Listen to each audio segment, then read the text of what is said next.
داواکەم لە هەر هەمووتانی یەک بە یەک تکاتان لێ دەکەم. حەج و عومرە لە بەرچاوی خەڵک جوان و شیرین بکەن. بەچی؟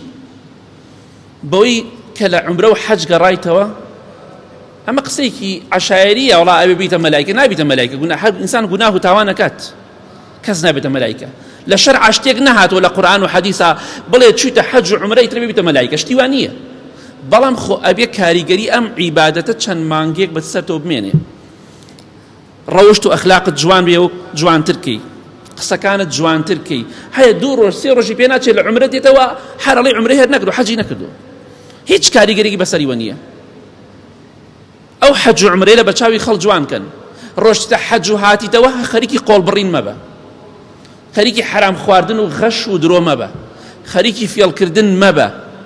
چوتە بۆ شوێنێ خوا لە خۆت ڕازیکی ڕێگایەکی دوورت بڕیوە، دەی ئێستا لێرێشا بیسەلمێنە کە من بەهۆی تۆ بە حەج و عومرە لە بەرچاوم جوان و شیرین بێت، نەکوا بکەم ئەمە قۆڵبڕە، فەڵان کەس حاجی و قۆڵبڕە. پەنا بەخوا خەڵکە بۆ گوێم لێ بۆ تێتی وەڵا ئەچم بۆ حەج و عومرە بۆی لای خەڵکی سیقە پەیاکەم ئیشەکەم باشتر بێ. پەنا بەخوای گەور خوا ئەو شتە قبوڵ ناکاو و ئەمە کاریگەری ئەم حەج و عومرەش بەسەریوە نابێت، چونکە بۆ خوا نەچم، خۆی ئەڵێ بۆ ڕۆشتمە کەسابەتەکەم باشتر بێ. پێمڕێن حاجی عومرەی کردووە ئیشەکەم باشتر بڕوە، ناڵێ بۆی کە خوا لێم ڕازی بێت. خوای گەورەش شتێک بۆ خۆی نەبێ و سەتاسەت قبوڵی ناکات. بۆیە ئیمانەکەت لەو سەفەرەدا تازە کەرەوە، چونکە بەڕاستی کاتێکە ئەگەڕێیتەوە خەڵکی دوور و نزیک تۆ بینێ، ئەوەی دوورەکەی ئەدبینێ بزانێ گۆڕاوی، ئەوەی کە نزیکەکەیە دەتبینێ بزانە گۆڕاوی، بەس پارەکە خەسار مەکە، بەس با ماندووبوون و پارە خەساربوون و بۆ نەمێنێتەوە. گۆڕانکاری بەسەر خۆتا بکە، کەمێ بگۆڕێ، بەپێی توانە بگۆڕێ. ئەو شوێنە خۆشە ئەبینیت بە دەوری کەعبە تەوافەکەی ئەسوڕێتەوە بیرێک هەبێ کە چەندەها هەزارەها پێغەمبەر و سەحابە و پیاوچاکان ڕەزا و ڕەحمەت و سەلامی خۆیان لەسەر بێ بەم شوێنە تەوافیان کردو گەڕاون. ئەمە شوێنێکی مبارەکە، خۆ ئەبێ کاریگەری بەسەر منیشەوە هەبێت، چونکە خوا ئەفەرمێ چی؟ وتذوقوا السوء بما صددتم عن سبيل الله ولكم عذاب عظيم. زۆر خەتەرەم ئاەتە.